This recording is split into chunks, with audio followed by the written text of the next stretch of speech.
Vanessa.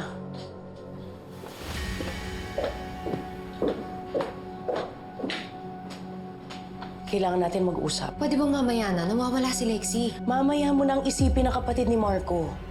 Ang isipin mo muna ang kapatid mo. May kailangan ka malaman. Tama na! Tama na!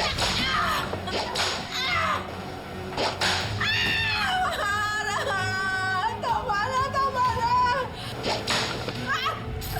Tama na!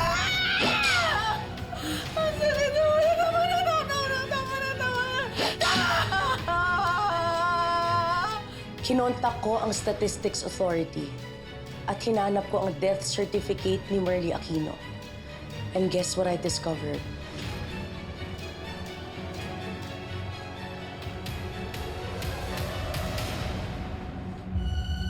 Meron silang nahanap na birth certificate, pero walang kahit anong bakas ng death certificate ni Merly Aquino.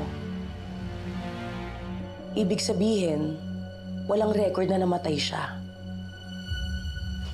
Nagsisinungaling sa'yo ang kapatid mo. So, buhay yung nanay ni Angel? Ano pa bang reason kung bakit walang death certificate ang isang tao?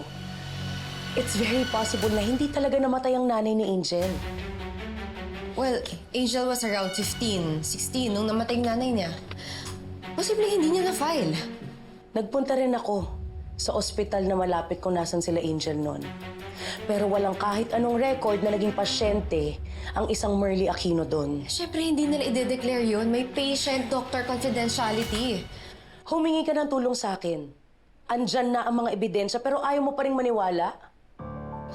Challenge ko lang naman yung mga information na meron ka eh. Devil's advocate. Talaga ba? O in denial ka pa rin? Na yung kapatid na kinupkop at minahal mo ay nagsisinungaling sa'yo? Bakit? Dahil ayaw mong mabasag yung imahe ng kapatid mo? Oo na. Alam ng utak ko na mali si Angel. Pero iba kasi sinasabi ng puso ko eh. Kapatid ko siya. Intindihin ko siya. Mahalin ko siya. Masisisi mo ba ako? Bata pa lang ako, gusto ko na magkaroon ng kapatid. Tapos dumating si Angel. May pamilya ulit ako. Nabuhayan ako. Tapos ngayon malalaman ko na nagsisinungaling siya.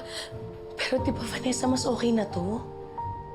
Na nalalaman mo yung totoo. Kesa naman sa masaya ka, pero naniniwala ka sa kasinungalingan. Pero kapatid ko siya. Kadugo ko siya. Parehas kaming galing kay tatay. Vanessa, your sister is a pathological liar. Common yan sa mga taong may trauma. At hindi nakakatulong yung ginagawa mo sa nangyayari sa kanya. She doesn't belong here. Palagi pa niyang kasama mga anak mo. Who knows kung anong pwedeng matutunan ng mga anak mo sa kanya. Salamat, Doreen. Ako nakakausap kay Angel. Sasama ako. Kailangan ko marinig lahat ng sasabihin ni Angel.